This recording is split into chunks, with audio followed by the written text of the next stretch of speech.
හැමෝටම සුබ දවසක් කියලා ප්‍රාර්ථනා කරනවා. අදත් ඔයාලා එකතු වෙලා ඉන්නේ Education 2020 YouTube channel එක ගෙනන අධ්‍යාපනික පාඩම් මාලාවේ තවත් එක් පාඩමක් එක්ක. අද අපි පාඩමෙන් කතා කරන්න බලාපොරොත්තු වෙන්නේ මේ management process එක. නැත්තම් කළමනාකරණ ක්‍රියාවලිය සම්බන්ධ.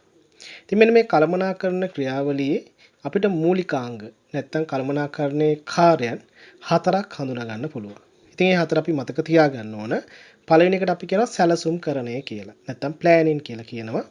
දෙවෙනි එකට කියනවා සංවිධානකරණය නැත්තම් ඕගනයිසින් කියලා කියනවා. තුන්වෙනි එකට කියනවා මෙහෙයීම නැත්තම් ලීඩින් කියලා. හතරවෙනි එකට කියනවා පාලනය නැත්තම් කන්ට්‍රෝලින් කියලා. ඒතරවල මතක තියාගන්න කළමනාකරණ ක්‍රියාවලියේ මූලිකාංග නැත්තම් ශ්‍රිත නැත්තම් කාර්යයන් හතරයි.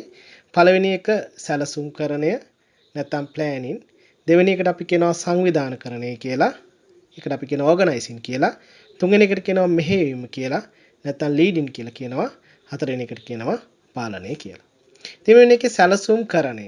අපි ප්ලෑනින් කියන එක ගත්තොත් මෙන්න මේ සැලසුම්කරණය යටතේදී මූලික කාරණා දෙකක් ඉටු වෙන්න ඕන.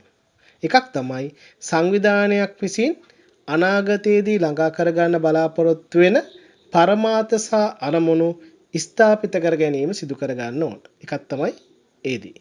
අනිත් දේ තමයි අන්නේ පරමාර්ථ සහ අරමුණු ළඟා කරගන්න නැත්නම් සාක්ෂාත් කරගන්න අවශ්‍ය ක්‍රම උපාය නැත්නම් ක්‍රම විදි නැත්නම් උපාය මාර්ග සකස් කර ගැනීම සිදු කරන්න ඕන. එහෙනම් සැලසුම් කරන්නේදී මූලික කාර්යයන් දෙකක් වෙන්න ඕන.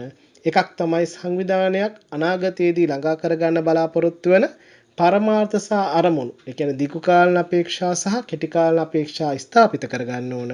ඒ වගේම මෙන්න මේ කෙටි කාලීන අපේක්ෂා සහ දීර්ඝ කාලීන අපේක්ෂා සාක්ෂාත් කරගන්න අවශ්‍ය උපාය මාර්ග ස්ථාපිත කර ගැනීම සිදු කරන්න ඕන.